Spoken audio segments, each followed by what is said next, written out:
வணக்கம் நண்பர்களே! இன்று நாம் பிரச்சனையிலிருந்து எப்படி வெளியே வருவது என்று நாம் பார்க்கலாமா?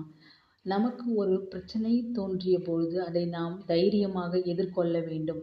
எனக்கு ஏன் இந்த பிரச்சனை வந்தது? எனக்கு ஏன் இந்த பிரச்சனை வந்தது? திரும்ப திரும்ப கேட்பதன் மூலமாக நமக்குள் மன அழுத்தமும், தாழ்வு மனப்பான்மையும் தோன்றும்.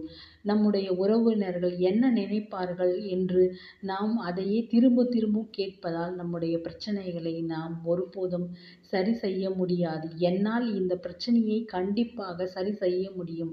இந்த பிரச்சனையில் இருந்து நான் கண்டிப்பாக வெளியே வருவேன் என்று உறுதி கொள்ள வேண்டும்.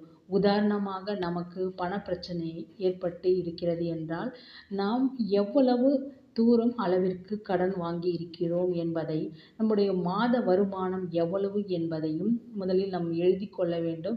நாம் எவ்வாறு செலுத்த வேண்டும் என்பதை